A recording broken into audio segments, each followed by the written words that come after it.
Today, I am here to give y'all my full-on predictions on how I believe things are going to play out for the NASCAR Cup Series out in Phoenix and also Formula One out in the Kingdom of Saudi Arabia. I believe this upcoming weekend we're going to see two good races, not two great races, but two good ones, just to the point where we can move on from this past week in Las Vegas and Bahrain, which were two snooze fests.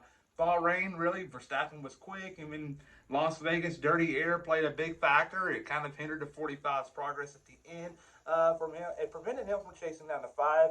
He got down to 3/10, but he couldn't get below that.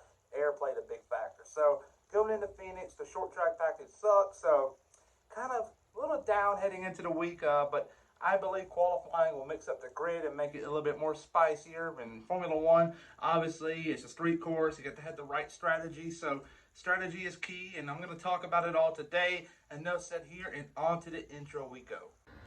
I'm Chase Briscoe, driver number 14 Ford Mustang for Stewart Haas Racing, and you're watching William Blackwell on YouTube.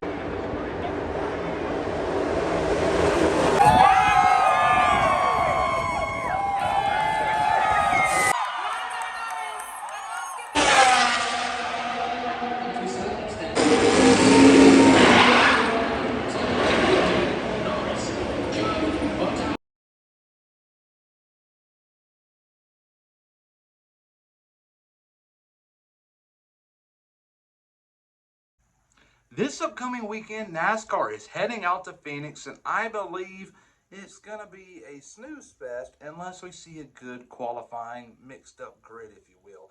Drivers that are qualifying in the front usually going towards the back just because they're testing out different things, because this is where the championship is going to be played out this year in November. So you may see some of your top teams mess around and see what they can find. Just try to get the advantage for the fall. This right here is just one big test session. So if it's a really mixed up grid, I believe we're going to see a good race. But if not, it'll be a snooze fest because it's hard to pass. And I'm just going to call out NASCAR. NASCAR has gotten lazy in the last decade with the development game. They're a dinosaur, if you will. They're so late to the party. And I don't remember a single race in my memory with the next gen car on a short track being actually good outside of Bristol. So qualifying has to be spectacular. If not, the race is going to suck. But saying that, though, we have seen Chevy win every single points-paying race this year. And I believe the trend continues of Alex the Showman Bowman going to victory lane in his home track.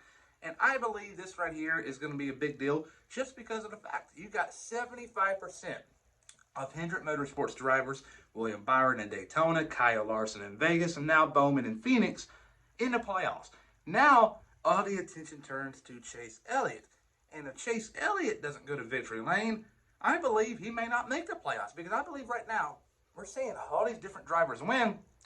We could get to the point where we're heading into Darlington, the regular season finale, having two drivers battle for the last spot with wins. So it's kind of far-fetched to go out there and say, hey, we're going to see 16 different winners. But with Daniel Suarez winning, a driver we didn't see win last year, it's going to open up the door. And that right there is going to be real interesting to watch as the year goes on. But yeah, Alex Bowman wins a new winner in the Cup Series for the year 2024. Talking about a new winner on the horizon, first-timer Ty Gibbs will come home in second place. His first win is going to come sooner rather than later. Third place is going to be 11 car of Denny Hamlin. Denny Hamlin, how can I start? He started off the year hot in the LA Coliseum. Daytona didn't go well, neither did Atlanta. He was up front in Atlanta, but he got taken out. Vegas was hit or miss, and he didn't really have the pace towards the end of the race. Couldn't get by to 19 or to 54 or to 10 car. Gregson had a decent day. And talking about Noah Gregson, he will be my biggest flop. After Vegas, a lot of people are going to start hyping up the talk again that who was the real team leader in Stewart Haas Racing? I believe it's still Chase Briscoe. Had a great qualifying effort this past weekend in Vegas. It was up front for majority of the race, and his car setup kind of held him back, and so did the 41 and the 4. The 10 team nailed it, so you got to give them the shout out, and they deserve. But I believe Briscoe is still the team leader despite of what Noah Gregson did this weekend. And Chase Briscoe is my big surprise. He won here back in 2022. His only NASCAR Cup Series career win. So, could he do it again this weekend? I doubt it. And on to Formula One we go. I will be the first to admit, I got on the Formula One back in the pandemic in 2020, watching the Netflix series Drive to Survive. And since then, I have followed NASCAR and Formula One very close. And throughout the time, I haven't really seen much comparison between the two until this past week in Vegas and Bahrain. Las Vegas sucked. So did Bahrain.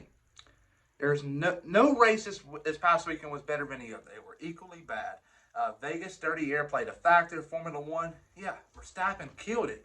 The real race was for second place, but they both suck. So if you got something to say about it, just move on. Be open-minded. We're heading into a new weekend. Phoenix is probably going to suck. Saudi Arabia has the potential to be good, but not great. So just keep an open mind. Quit comparing the sports. The more you compare, the more dumb you look. So just move on. Be open-minded. All right. Winning this upcoming weekend in Saudi Arabia is going to be Sergio Perez, Checo Perez, if you will. And we're going to hear the Mexican and Austrian anthem combinations being played. And I believe he will get the fastest lap. And we're going to be heading into Melbourne tied up with Verstappen and Sergio Perez for the World Championship battle.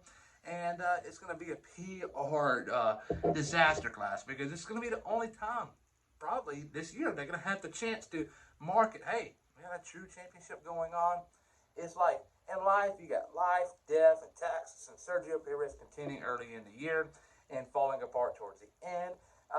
He's going to make it really competitive at the start, but fall apart at the end.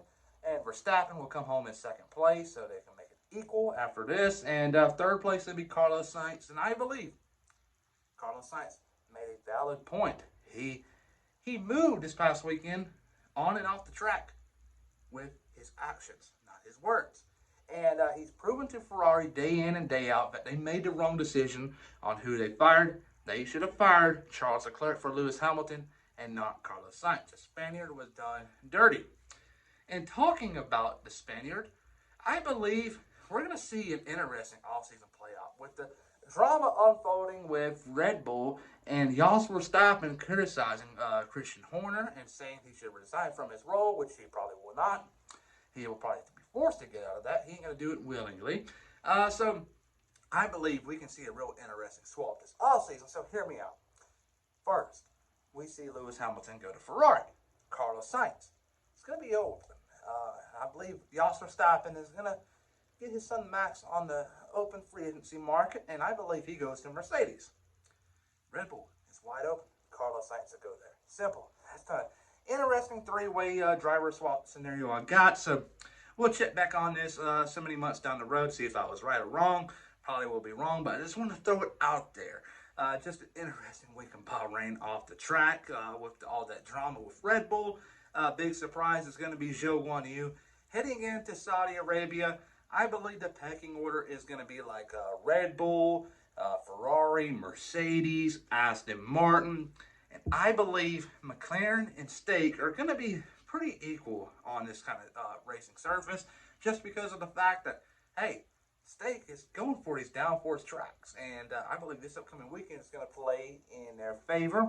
And I believe Haas may not be too far behind if they can keep the tire wear to a minimal. If they did like they did in Bahrain, they're going to be pretty good, contending for points. So I believe we see Zhou Guanyu get a point this weekend at the bare minimum, and the biggest flop will be Lando Norris. But there you go. There is my full NASCAR in Phoenix and Formula One in Saudi Arabia race predictions. What do you think? Comment down below.